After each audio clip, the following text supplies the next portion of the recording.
여러분, 보통 수천 년 된 고대 문헌, 그것도 헛되고 헛되다라는 말이 계속 반복되는 글을 읽으면 어떤 생각이 드시나요? 아마 세상 다 끝난 것 같은 기분이 들죠. 지독한 우울증에 걸린 왕이 일기장을 막 몰래 훔쳐보는 그런 느낌이랄까요? 맞아요. 아주 어둡고 비관적인 철학적 허무주의의 늪처럼 느껴지기 십상이죠. 그래서 많은 사람들이 그런 텍스트를 마주하면 인생 다 소용없으니 그냥 세상을 등지고 살라는 뜻인가 보다 하고 덮어버리곤 하잖아요. 네, 완상이 단편적으로 오해를 해버리는 거죠. 하지만 만약 당신이 그저 우울한 넋두리라고 생각했던 그 텍스트가 사실은 거대한 건축물의 완벽한 청사진이었다면 어떨까요? 그것도 아주 정교하게 설계된 절망을 딛고 영원한 희망으로 향하는 입체적인 지도 말입니다. 와, 입체적인 지도라 벌써부터 흥미진진한데요. 오늘 우리가 파헤쳐볼 주제가 바로 이 지점입니다. 최근 우리가 입수한 전도서 분석이라는 아주 흥미로운 자료를 바탕으로 이 고대 문헌이 단순한 비관주의를 넘어 여호와의 영원한 실체와 찬양으로 나아가는 치밀한 여정임을 함께 탐구해 보려고 합니다. 자, 이제 본격적으로 파헤쳐보요. 네, 여기서 매력적인 부분은 그 겉으로 드러난 헛됨이라는 단어 이면에 엄청난 역설의 메커니즘이 숨어 있다는 점이에요. 역설의 메커니즘이요. 그러니까 헛됨 자체가 목적이 아니라는 거죠. 절대주권자의 영원한 섭리를 극적으로 부각시키기 위해 치밀하게 세팅된 무대장치와 같다고 보시면 됩니다. 무대장치. 그러면 그 유명한 개념부터 짚어봐야 할 것 같아요. 해 아래 무익한 사물이라는 표현이 있잖아요. 인간의 모든 행위와 수고가 결국 한계에 부딪힌다는 뜻인데 네, 그 부분이 가장 오해를 많이 받는 대목이죠. 솔직히 이 구절만 보면 열심히 살아봤자 결국 다 흙으로 돌아가는데 대체 무슨 소용인가 싶거든요. 어떻게 이게 찬양의 무대의 장치가 될 수 있는 거죠? 우리가 표면적인 텍스트의 함정에서 빠져나와야 하는 이유가 바로 거기에 있습니다. 이 문헌은 인생의 허무함을 탄식하는 데 목적이 있는 게 아니거든요. 그럼 진짜 목적은 뭔가요? 해 아래의 삶, 그러니까 하나님과 분리된 유한한 인간의 한계를 철저하게 고발하는 거예요. 그렇게 함으로써 그와 완벽하게 대비되는 반대편의 가치, 즉 영원한 여호와의 행사를 아주 선명하게 드러내는 거죠. 일종의 극명한 대비 효과를 노린 거군요. 맞습니다. 이걸 저울에 비유해 볼 수 있어요. 한쪽 접시에는 해 아래 무익한 사물이라는 아주 무겁고 어두운 돌덩이를 올려놓고 다른 쪽에는 여호와의 영원한 행사라는 빛나는 금구슬을 올려놓는 겁니다.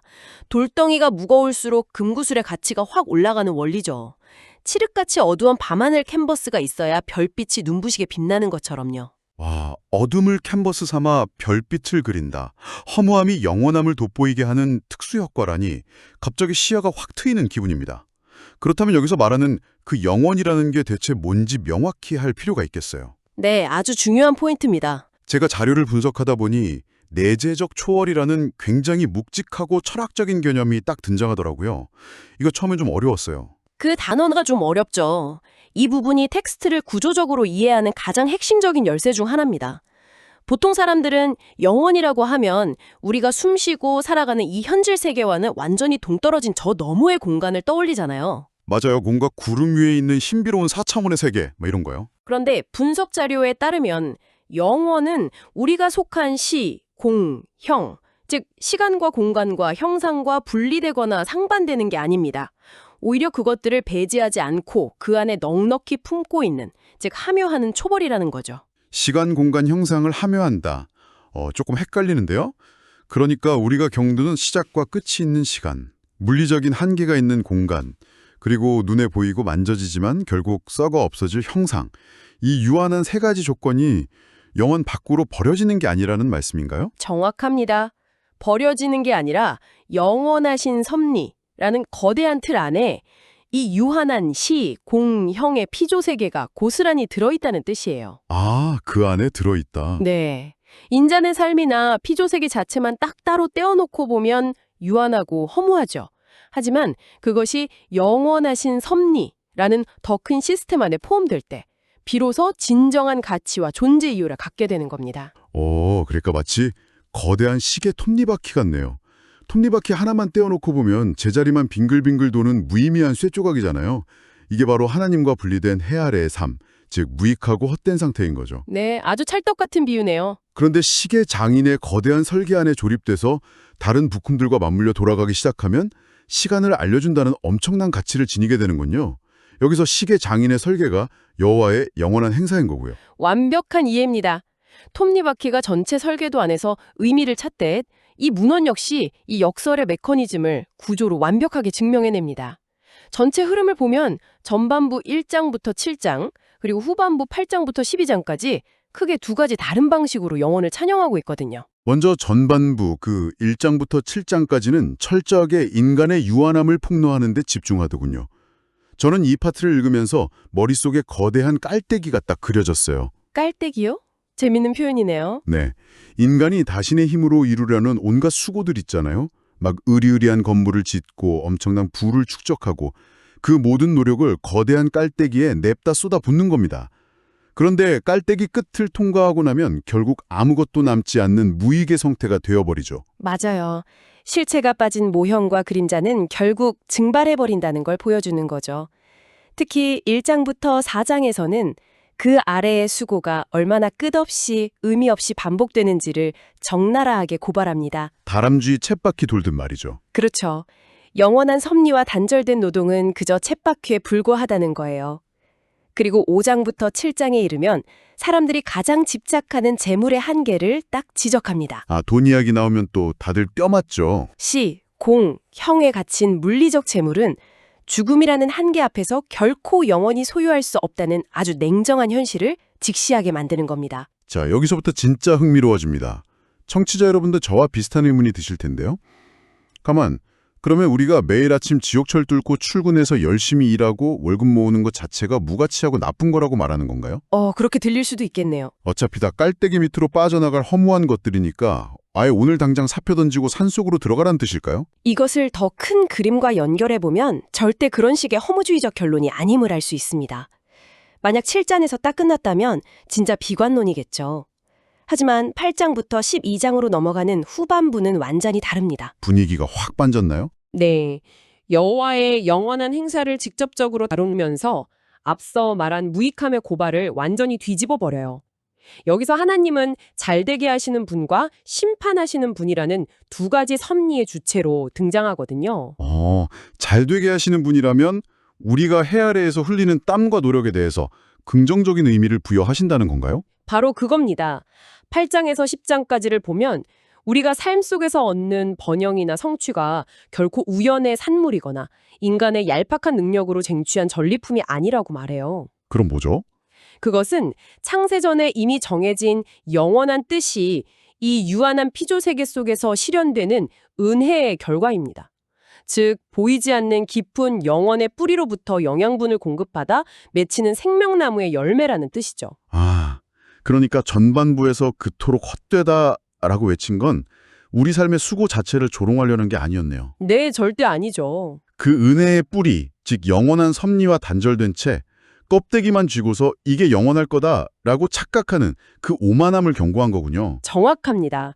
그렇기 때문에 11장과 12장에 등장하는 심판하시는 하나님의 개념이 결정적인 역할을 하는 거예요. 심판이라고 하면 보통 좀 무섭잖아요. 벌 주는 거 아닌가요? 단순히 선악을 가려 벌을 준다는 1차원적 의미가 아닙니다.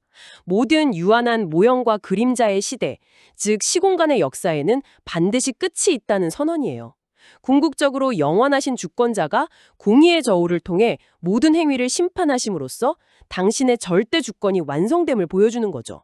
심판이 곧 주권의 완성이군요. 네, 인간의 눈에 무의미해 보였던 헛된 수고조차 결국 절대 주권자의 섭리 아래 제자리를 찾아가는 과정인 겁니다. 와, 무가치하다는 그 뼈아픈 고발이 결국 공의롭고 영원한 섭리를 가장 완벽하게 찬양하기 위한 역설적 도구였네요.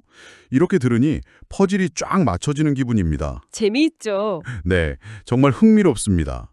그런데 이 대목에서 한 걸음 더 깊이 들어가 보면 이 놀라운 역설이 그냥 고대 시대의 천재적인 왕이 방에 앉아 홀로 사색하다가 툭 던진 명상이 아니더라고요. 철저하게 역사적 사실과 구체적인 언약의 뼈대 위에서 쓰인 글이던데요. 맞습니다. 그 언약의 뼈대를 이해하는 것은 이 문헌의 거대한 스케일을 파악하는 데 아주 필수적이죠. 이 뼈대는 크게 두 축으로 나뉘어요. 하나는 실체적 3대 언약이고 다른 하나는 모형적 3대 언약입니다. 실체와 모형, 용어가 좀 낯설긴 한데 원리는 명확하더라고요. 먼저 실체적 언약은 창세전부터 계획된 영원한 뜻 그 자체죠. 네, 첫사람 아담에게 주어졌던 영원하고 영적인 성격의 원형 약속이죠. 눈에 보이지 않는 오리지널 설계도 같은 거네요. 맞아요. 하지만 인간은 유한한 시공간 속에 갇혀 살잖아요. 그래서 이 영원한 실체적 언약이 역사 속에서 진짜 참되다는 것을 증명하기 위해 인간이 눈으로 보고 만질 수 있는 형태로 주어진 게 있습니다. 그게 바로 모형적 3대 언약이군요. 네, 이스라엘 열조, 그러니까 아브라함부터 이어지는 역사적 인물들에게 주어진 세 가지 물리적 약속이죠. 자손이 번성하고 가나안 땅을 정복하며 다윗 왕조를 통해 견고한 왕국을 세운다는 역사적 청사진입니다. 자손, 땅, 통치. 가만 보면 국가를 구성하는 필수 요소 세 가지네요.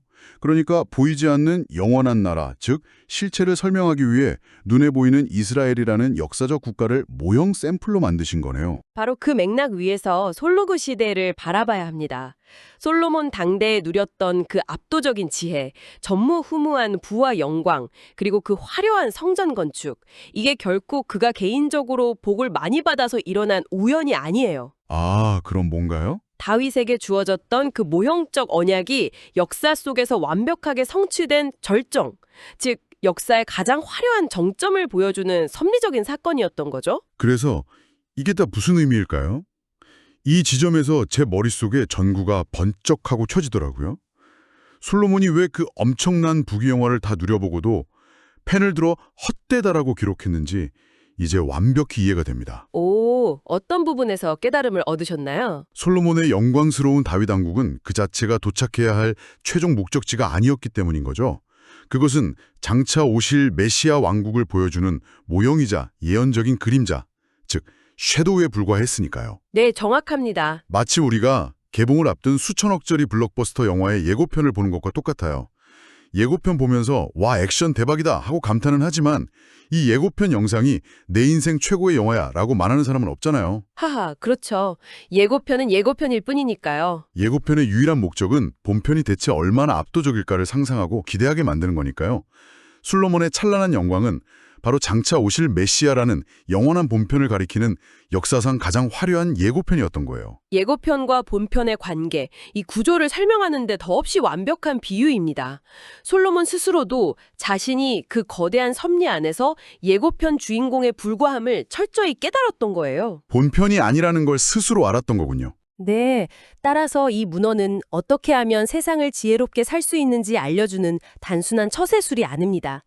모세의 언약, 굽이치는 이스라엘 역사, 그리고 솔로몬의 문헌이라는 세 갈래 물줄기가 결국 말씀이 육신이 되어 오실 둘째 아담, 즉 메시아라는 하나의 눈부신 실체로 모아지고 있음을 증명하는 확고한 언약 계시인 것이죠. 와, 우울한 왕의 일기장인 줄 알았던 게 우주적 스케일의 메시아 예고편이었다니. 이렇게 시야가 확장되니까 텍스트가 정말 완전히 다르게 보이네요. 자, 그렇다면 이 거대한 탐구의 종착지는 어디일까요? 종착지요. 네, 자료 결론부를 보면 이 모든 과정을 거대한 피라미드 구조로 설명하고 있더라고요. 아, 그 피라미드 구조. 이것은 유한한 인간이 영원한 섭리를 대할 때 내면이 어떻게 상승해 나가는지를 잘 보여줍니다. 바닥부터 시작하겠죠? 네, 가장 넓은 밑바탕을 차지하는 기초는 깨달음입니다. 이 거대한 우주와 역사를 움직이는 분이 시공을 초월한 영원한 여호와이심을 지적으로 인식하고 아는 단계죠. 아까 비유를 치면 고장난 줄 알았던 톱니바퀴가 자신이 속한 시계 전체의 설계자를 처음으로 딱 인식하는 거네요. 네, 맞습니다. 그리고 그 깨달음이 깊어지면 자연스럽게 중간층인 경외로 나아가게 됩니다. 머리로 아는 것을 넘어 그 압도적인 주권과 오차없는 공의의 심판 앞에 엎드리며 인간의 유한함을 인정하고 겸손해지는 과정이에요. 그러면 대망의 꼭대기층은 뭔가요? 마침내 도달하는 피라미드 꼭대기, 최상층, 그것이 바로 섬김입니다. 내 삶이 유한한 그림자임을 인정하면서도 오히려 그렇기 때문에 영원한 뜻의 섭리에 기꺼이 순종하며 살아가는 실천적인 태도죠. 깨달음, 경외, 그리고 섬김. 정말 흔들림 없는 완벽한 망승 구조네요. 그렇죠. 그런데 이 질문은 매우 중요한 시사점을 던집니다. 왜 꼭대기에서 그냥 섭리에 순종하고 두려워하며 찬양하는 것만으로 끝내지 않았을까요? 분석 자료의 대미를 장식하는 아주 놀라운 반전이 하나 더 남아있거든요. 네, 바로 영원성에서 자비성으로의 극적인 전환이죠. 맞아요. 이 자비성. 이 부분이 담고 있는 가장 아름답고 심오한 비밀이에요. 왜 그토록 차가운 우주적 영원성을 먼저 뼈저리게 깨달아야만 했을까? 그 이유는 영원이라는 압도적인 스케일과 공의의 심판을 철저하게 마주한 자만이 진정한 자비가 무엇인지 비로소 깨달을 수 있기 때문입니다. 아, 어떤 느낌인지 확 알 것 같아요. 사실 나랑 별반 다를 바 없는 불완전한 사람이 나한테 베푸는 호의는 단순한 동정이나 위로에 불과할 수 있잖아요. 그렇죠. 한계가 있죠. 하지만 우주를 창조하고 수천 년의 역사를 언약대로 이끌어 가시며 심판하시는 그 절대적인 영원의 주권자가 티끌 같은 나를 외면하지 않고 긍휼히 여기신다? 이건 차원이 전혀 다른 이야기네요. 바로 그겁니다. 무한하고 영원한 절대자의 위치에서 베풀어질 때만이 그게 값싼 동정이 아닌 불가항력적인 은혜가 되거든요. 무익한 헛수고에 불과했던 우리의 삶을 영원의 톱니바퀴에 기꺼이 끼워주시고 심판의 저울 앞에서 멸망할 수밖에 없는 우리를 위해 메시아라는 실체를 보내주셨다는 역사적 사실. 네, 엄청난 스케일이죠. 이 거대한 구원의 역사를 깨달을 때 차갑고 두렵기만 했던 영원의 섭리는 나를 향한 가장 따뜻하고 인격적인 자비의 섭리로 완성되는 것입니다. 당신, 청취자 여러분, 오늘 우리는 허무함이라는 가장 어두운 터널을 통과해 영원과 자비라는 눈부신 빛에 도달하는 놀라운 여정을 함께했습니다. 일상을 막 치열하게 살아가다 보면 문득 지독한 번아웃이 찾아올 때가 있잖아요. 네, 다들 한 번쯤 겪으시죠? 내가 지금 대체 뭘 위해 이렇게 아등바등 살고 있나? 하면서 무력감이 밀려올 때면 스스로가 쓸모없이 버려진 쇠조각처럼 느껴지곤 합니다. 하지만 오늘 우리가 깊이 파고든 이 청사진에 따르면 여러분의 그 치열한 일상과 눈물, 고민들은 절대 밑빠진 독으로 새어나가는 헛된 수고가 아니라는 거죠. 맞습니다. 영원한 섭리라는 거대한 시계 안에 완벽하게 맞물려 돌아가는 너무나도 가치 있고 의미 있는 과정입니다. 게다가 그 끝은 냉혹한 심판관이 아니라 여러분의 연약함을 품어주시는 무한한 자비가 기다리고 있고요. 헛됨을 그토록 처절하게 고발했던 이유가 결국 우리를 짓누르려는 게 아니었어요. 모형과 그림자의 시대가 끝남을 알리고 진짜 실체인 영원한 자비를 향해 눈을 돌리게 하려는 구원의 초대장이었다는 사실. 이것이 오늘 우리가 마주한 가장 위대한 통찰이 아닐까 싶습니다. 네, 오늘의 탐구 여정을 마무리하며 여러분 스스로에게 던져볼 만한 도발적인 질문을 하나 남기고 싶습니다. 모든 모형과 그림자의 시대에는 끝이 있고 우리의 유한한 삶조차 궁극적인 영원의 섭리의 일부로 쓰인다면 내일 아침 눈을 떴을 때 당신의 어깨를 짓누르는 수많은 해 아래의 걱정 중 영원이라는 거대한 저울 위에 올려놓고 미련 없이 툭 털어버릴 수 있는 단 한 가지의 헛된 짐은 무엇일까요? 아주 묵직한 질문이네요. 영원한 주권자의 그 따뜻한 자비가 머물 수 있는 빈 공간을 내 마음속에 만들기 위해 당신은 오늘 밤 어떤 헛된 조각을 기꺼이 비워내시겠습니까? 그 질문에 대한 각자의 답을 고민해보는 것만으로도 이미 여러분의 삶은 영원과 맞닿아 있는 셈이겠네요. 오늘 저희가 준비한 깊은 이야기는 여기까지입니다. 여러분만의 멋진 답을 찾아가시길 응원하며 저희는 다음 심층 탐구에서 또 다른 놀라운 통찰과 함께 돌아오겠습니다. 함께해 주셔서 감사합니다.